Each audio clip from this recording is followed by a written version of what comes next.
Hi, my name is Ellie Meese, and today my informative speech will be about communication and leadership, strategies for success. Great leaders are not born. They are made through effective communication and adaptive strategies. Imagine a workplace where every team member feels valued and motivated. How does leadership make this happen?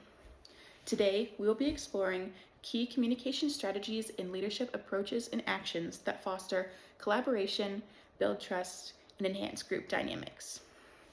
Personally, I've taken multiple college-level courses studying leadership and communication and have researched various topics and their impacts in real-world settings.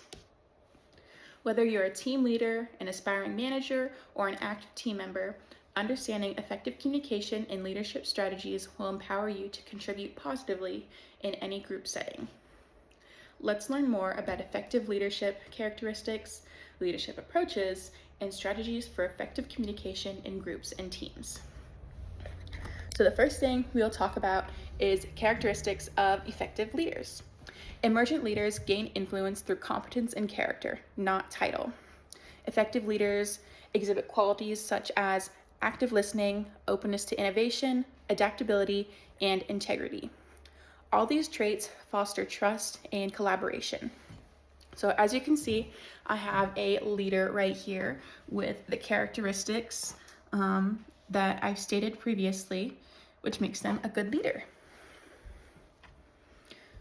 So these characteristics not only enhance a leader's credibility, but also inspire their team members to excel. Next, let's move on to leadership approaches, which is here in the corner. So leadership styles range from authoritative, where the leader controls pretty much everything, to servant leadership, where the leader supports the team's needs. So these styles impact how a team functions. Authoritarian leadership is really useful in crisis situations that require very quick decision making, but it can also stifle creativity and team engagement because it can be perceived as very controlling. Servant leaders focus on recruiting and supporting team members to achieve shared goals. According to Will Kenton, this style emphasizes inclusivity, but it can also lead to slower decision making. Laissez-faire leadership works best with self-motivated teams because it provides the highest level of autonomy. Now, situational leaders are adaptive and consider the needs of the team and the situation.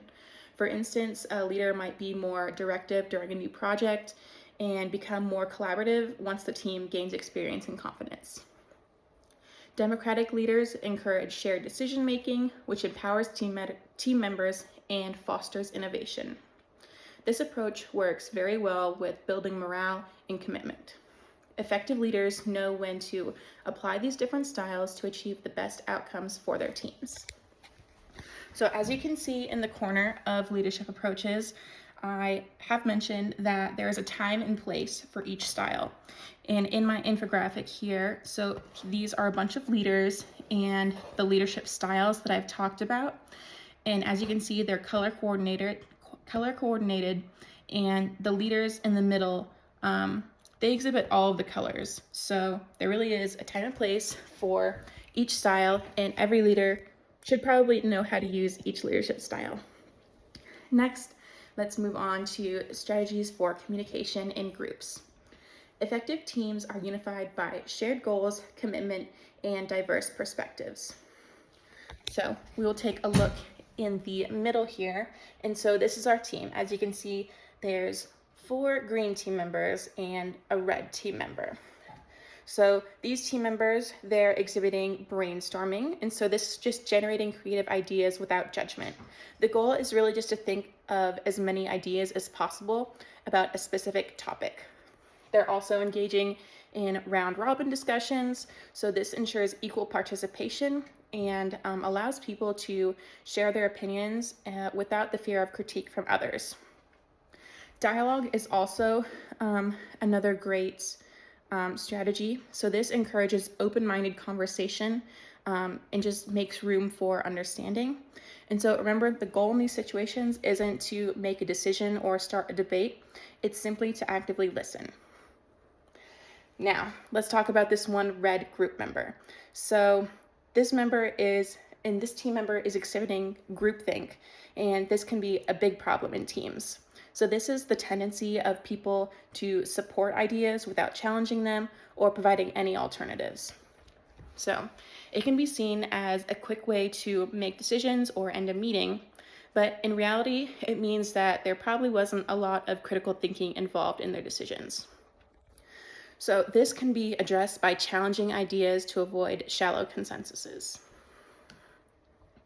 So together, we've learned about the characteristics of effective leaders, leadership styles, and communication in groups. Luckily for you, I have created a memory aid, which is clap. So let's walk you through this because it truly is easy as clapping. So C stands for characteristics of effective leaders. So these are the traits we talked about earlier, like active listening, innovation, ethics, and the adaptability. So all of these define strong leaders. L stands for leadership approaches. So the authoritarian, democratic, laissez-faire, servant, and situational leadership styles all guide how leaders interact with their teams. The A stands for adaptive strategies for communication, and P stands for problem solving. So both of those relate to our strategies for communication. So the adaptive strategies include team building, addressing groupthink, and using structured formats such as brainstorming or round robin to engage in effective group communication. And then these also work for problem solving because they create spaces for reflective thinking, inclusivity, and they also define clear roles which help leaders address challenges collaboratively. So by remembering CLAP, you can recall the essential components of communication and leadership strategies. Leadership and communication are intertwined.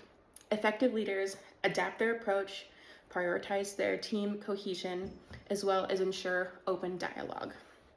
So today, you've been equipped with insights and strategies to lead confidently, communicate effectively, and strengthen your teams. Remember to clap for your teammates to recall important communication and leadership strategies. Remember, the mark of a great leader is not just in leading, but in listening and lifting others. By applying all of these strategies that we've talked about, you too can become a transformative presence in any team or group you join. Thank you for taking the time to listen to me speak.